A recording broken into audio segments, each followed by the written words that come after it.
Okay, I'm going to try to describe how I want these new features. So we want to expand the CRM portion in order to, and this is the Scoop application, and we'll expand the CRM portion of it so you can actually send emails and grab emails and send sequences and perhaps send email blasts and that sort of thing. So we haven't quite figured this out, but the first thing I want to do is really design a visual cue on what's important from the contacts, the lists, the deals, the tasks, and stuff like that. And I would probably separate them out to a general. Imagine this to be inside of the Scoop application, but I think you get the idea. So this right here is Scoop itself, and you want to see what's important. In general, you are in the middle, and the other people that are in the first tier of what's important under that category is here. And you notice that the lines are a lot darker and everything's moving slightly. This is done with HTML5, and you're able to move these things outside of categories and change it, click them to open up. Each ball has a picture of the individual that's pulled from their LinkedIn profile. So it's very, very visual. These are either 2 or 3 layers out. Maybe this is the 3rd layer out. The color scheme may be slightly different in the middle.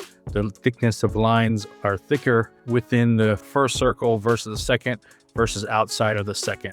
So you notice that these are less important, these are more important. And this is a way to figure out what is important today. Maybe I want to see all of them, and the other balls will pop out and move over, and they'll do a little hovering as well. And then if I want to check my deals, I can go ahead and click IT projects, and then it would show what's happening on the layers of deals. If there's 5 stages, there'll be, 5 circles and things like that in there.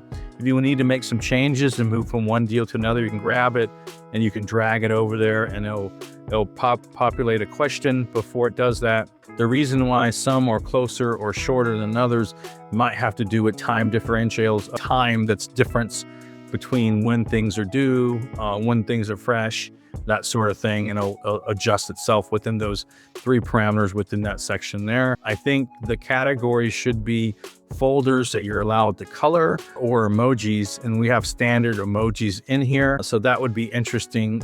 So that way everything is in folders or categories, and that way it's easier to figure out in their head what were they at, what are they talking about, and then their task as well. And there might be some other sections, but those are the ones I was able to identify from here. And so that way these things would change around. You would have the ability to go in more details and go to another window. And this is within the Scoop application. Now, if it's outside the Scoop application, it would probably be, let's see here, how do I show this? In the CRM section, once you open up LinkedIn, grab the wrong folder here, it would show up right here. Of course, I'm gonna close this one out here. So when you first get into it, probably once you load up the CRM, let me just load it up. It'll just log you in. The default page should be that CRM. And so the default page is this right now, but you can imagine, I'll move this to the side here. The default should be the CRM because that's what's driving business. And so that information would also be in here, but it would give you a little more room in there because once you open up the extension, it's a little bit limited. So there may be some limitations on that, but that's the general idea, that you need to know what's hot, what's right now in a very visual way. And then you need to pull information to figure out who's important to deal with and what tasks are to deal with. So hopefully this makes sense. This is kind of the next iteration we're going to do over the next 3 to 6 months, and I hope you like it.